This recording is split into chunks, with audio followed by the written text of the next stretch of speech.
اعوذ باللہ من الشیطان الرجیم بسم اللہ الرحمن الرحیم فَلَنَسْأَلَنَّ الَّذِينَ أُرْسِلَ إِلَيْهِمْ وَلَنَسْأَلَنَّ الْمُرْسَلِينَ فَلَنَقُصَّنَّ عَلَيْهِمْ بِعِلْمٍ وَمَا كُنَّا غَائِبِينَ سو ہم کو ضرور پوچھنا ہے ان سے جن کے پاس رسول بھیجے گئے تھے، اور ہم کو ضرور پوچھنا ہے رسولوں سے، پھر ہم ان کو احوال سنا دیں گے اپنے علم سے، اور ہم کہیں غائب نہ تھے۔ آیت فَلَنَسْأَلَنَّ یعنی قیامت کے روز عوام الناس سے سوال کیا جائے گا کہ ہم نے تمہارے پاس اپنے رسول اور کتابیں بھیجی تھی، تم نے ان کے ساتھ کیا معاملہ کیا؟ اور رسولوں سے پوچھا جائے گا کہ جو پیغام رسالت اور احکام الہیہ دے کر ہم نے آپ کو بھیجا تھا وہ آپ حضرات نے اپنی اپنی امتوں کو پہنچا دیے یا نہیں۔ اور صحیح مسلم میں جابر رضی اللہ تعالیٰ عنہ سے روایت ہے کہ رسول کریم صلی اللہ علیہ وآلہ وسلم نے حجۃ الوداع کے خطبے میں لوگوں سے سوال کیا کہ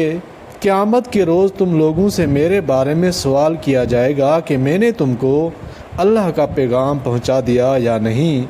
فما انتم قائلون یعنی اس وقت تم اس کے جواب میں کیا کہو گے؟ سب صحابہ کرام رضوان اللہ علیہم اجمعین نے عرض کیا کہ ہم کہیں گے کہ آپ صلی اللہ علیہ وآلہ وسلم نے اللہ کا پیغام ہم تک پہنچا دیا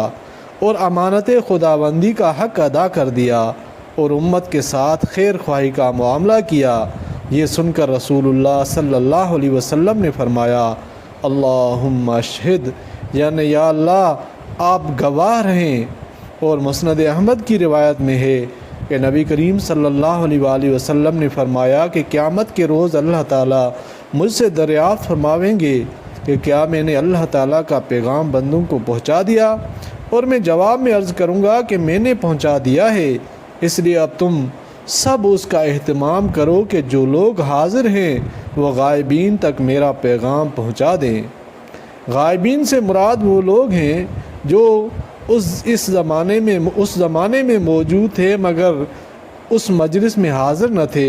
اور وہ نسلیں بھی جو بعد میں پیدا ہوں گی ان تک رسول اللہ صلی اللہ علیہ وسلم کا پیغام پہنچانے کا مطلب یہ ہے کہ ہر زمانے کے لوگ آنے والی نسل کو اس پیغام کے پہنچانے کا سلسلہ جاری رکھیں تاکہ قیامت تک پیدا ہونے والے تمام بنی آدم کو یہ پیغام پہنچ جائے۔ اللہ تعالیٰ توفیق عطا فرمائے، اللہ تعالیٰ سمجھنے کی بھی توفیق عطا فرمائے،